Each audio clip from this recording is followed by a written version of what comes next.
When it comes to exercise, there's a lot of junk and BS out there.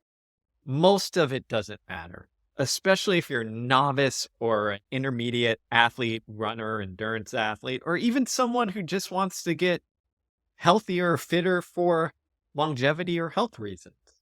All of those are valid. You've probably heard about zone training and you need to be in zone 2 or VO2 max or lactate threshold and all these complicated things. Look, I can tell you about all of them. I wrote a book called The Science of Running that goes way into the weeds, way further than any podcaster or influencer has been or has gone, because that was what my master's was: exercise physiology, focus on VO2 max and performance. But we get lost in the weeds. And the reality is that most people don't need to even understand or focus on that. And often it gets in the way. So let me give you an example before we get into the practicality. Let's take zones, right? You've heard, go train in zone 1 or maybe zone 5, right? The 80-20 rule, 80% easy, 20% hard. Well, here's the problem. For novices and even intermediate athletes, all the zones kind of blend together. It even happens for advanced athletes. The zones, if we're talking physiologically, they're arbitrary distinctions to help us categorize training, but there is no magic switch where we go from zone 2 to 3 to 4 to 5 that impacts training. It just doesn't happen. There's all sorts of research that shows this. Okay, so that's number 1. Number 2, when we look at novices, for example, just getting up off the couch and doing something like the simplest of cycling, the slowest cycling you could imagine, being on that exercise button. Their lactate levels are already 2 to 3 millimoles, which means their zone 1 and into zone 2 is literally lying on the couch or maybe the slowest walk imaginable. But what do we do with that? We can't say, oh, you novice getting off the couch, like you need to be zone 2. They're going to be out of that physiological realm doing just about anything. The zones all contract because if we made them do a little bit more, we'd jump from 2 to 3 millimoles to 4, 5, 6, 7, 8, 9 of lactate, meaning they'd feel that burn even if we walked a little bit faster, because they don't have the underlying fitness to have the nuance of speed or physiological intensities that we generally see with well-trained athletes. So when you hear all this advice, especially for novices, but also for everybody else, a lot of it is nonsense that we don't need to pay attention to. So what actually matters? We'll go through it for each kind of level of athlete. I like to simplify. Instead of zones, think about using the talk test. You've probably heard of it. What it is, how easy is it for you to talk? The easiest kind of example is we can have a full-on conversation. It's me talking to you. I could do this endlessly. A step up from this is more of a back and forth conversation where I say a couple sentences, I listen to you say a couple sentences, so I get a breather, and then but it's easy, it's simple, it's like talking on the phone. The next level up is when I can say a few sentences, but then I need a break. I can say, I feel pretty good, I feel pretty great, but I can't keep talking.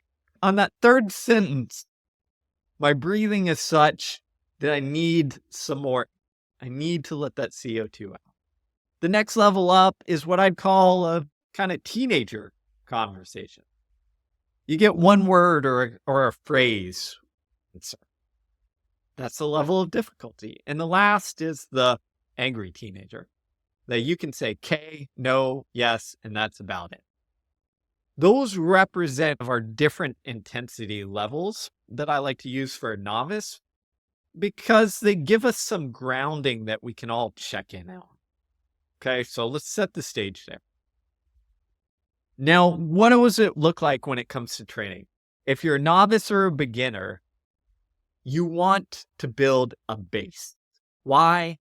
Because we know that if you don't, all the physiological energy systems essentially become indistinguishable. Your body goes into panic mode.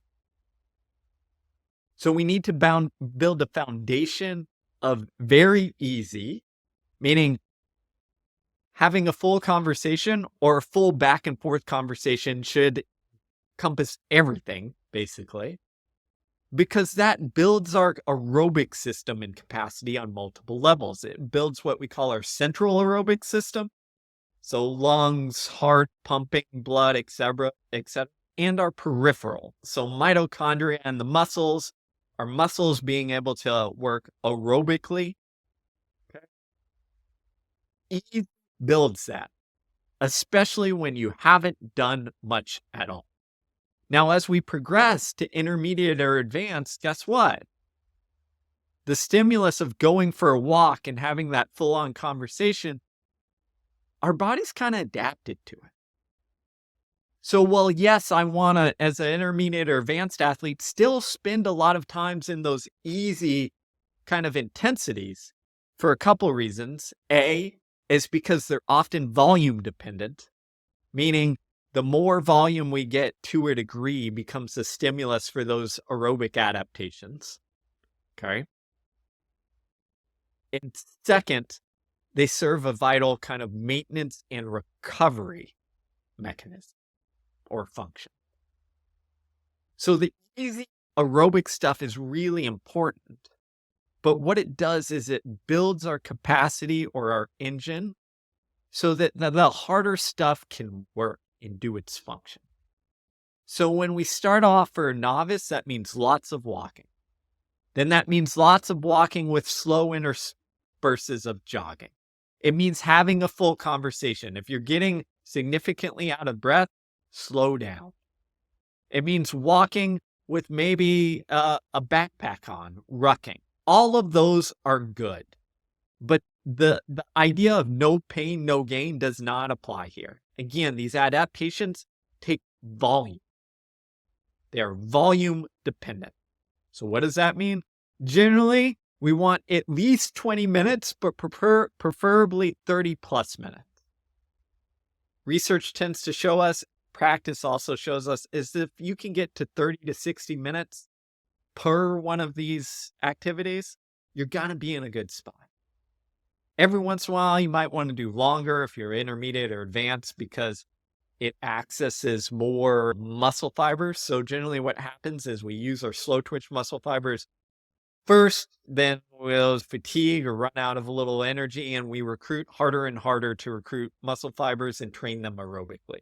That's the function of a long run for a more advanced athlete, is we go for a 90-minute or 2-hour long run in somewhere 70, 80, 90 minutes.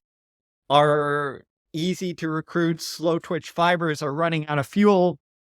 So we got to call in more fibers that are generally held in reserve for faster stuff and train them aerobic. Okay. But again, for novices, 30 to 60 minutes, as much as you can.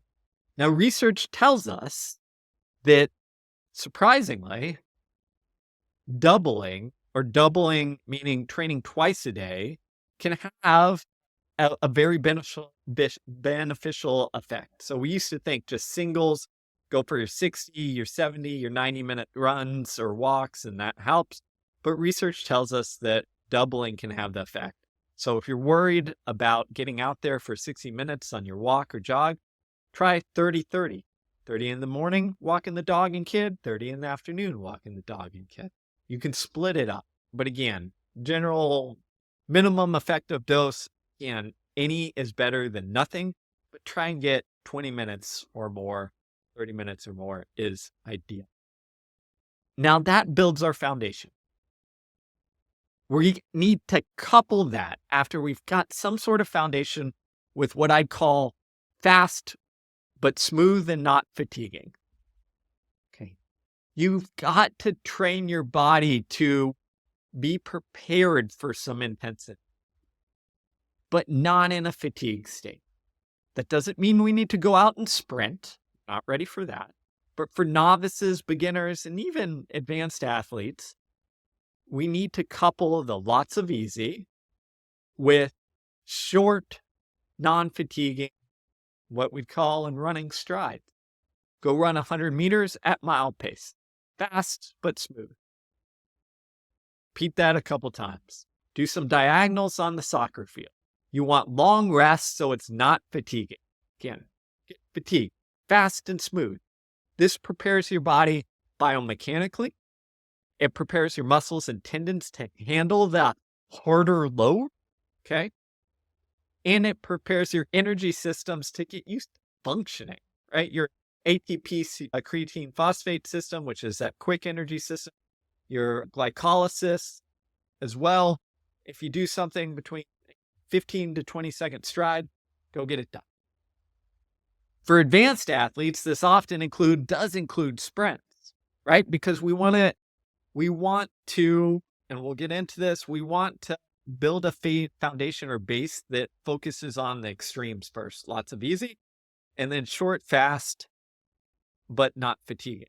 So advanced athletes would include not just strides, but short hill sprints. So sprinting up a hill for 6 to 8 seconds with full recovery. And again, what are you doing? You're training that energy system. You're training yourself to recruit fast twitch fibers and preparing your body mechanically to get ready for it. After we get through that, whether you're beginner through advanced, is we funnel up.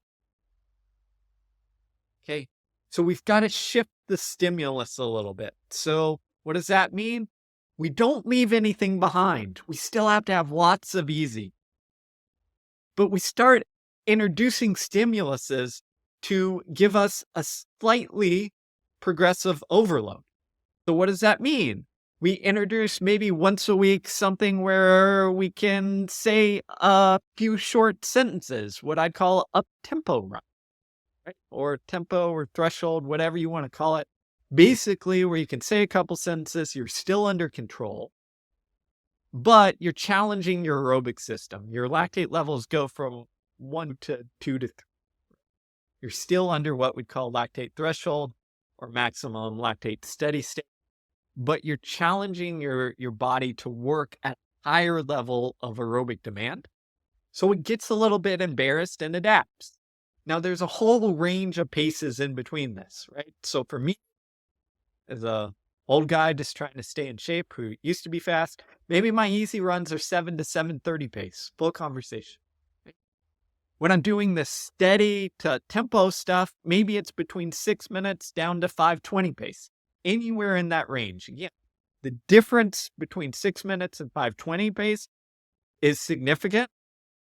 It will give me different adaptations. But what we want is to be able to use a variety of those stimuluses to get there. So sometimes I might do a progression run, going from 6:20 down to 5:40, that's longer. Other times I might do a tempo run that is just, hey, hang out at 5:30, 5:25 pace for a while. It's, again, not as long as that progression. We want to vary the stimulus, but have it high-end aerobic, where you're under control. For novices, this is a little advanced. So this is once you get your foundation.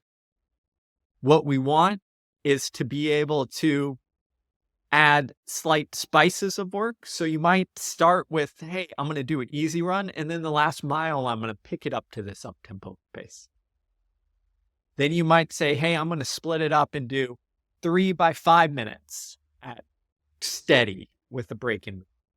And our goal is to lengthen and progressively overload.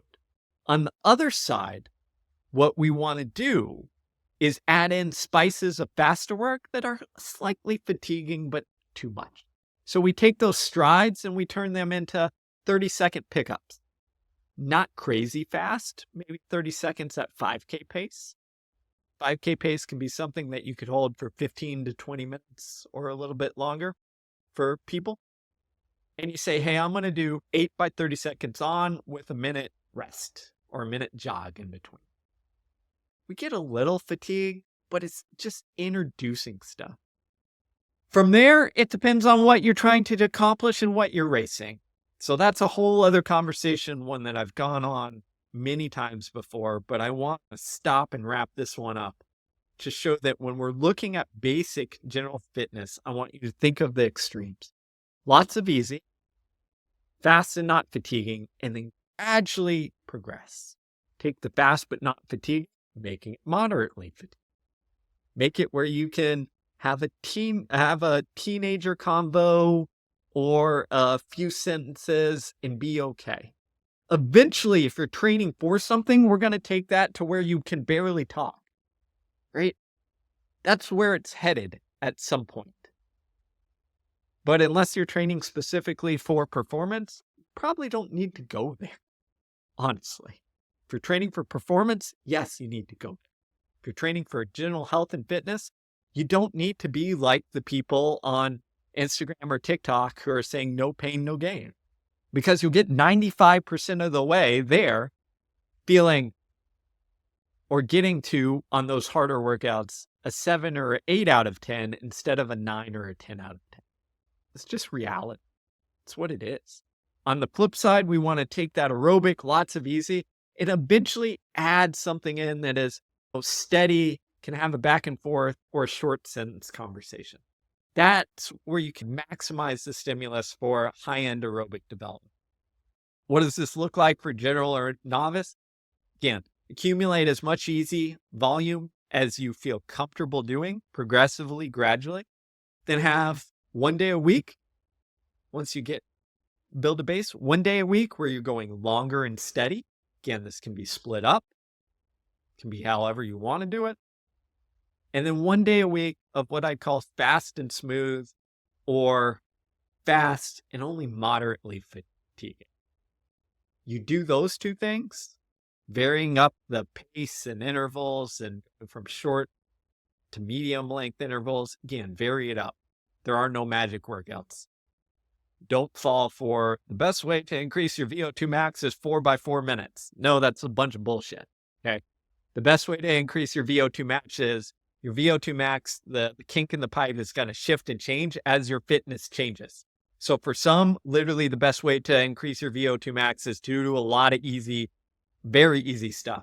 For others, is going to use progressive overload workouts that are, again, can vary between 30 seconds and 5-6 minutes in length at between 5K pace and 3K pace.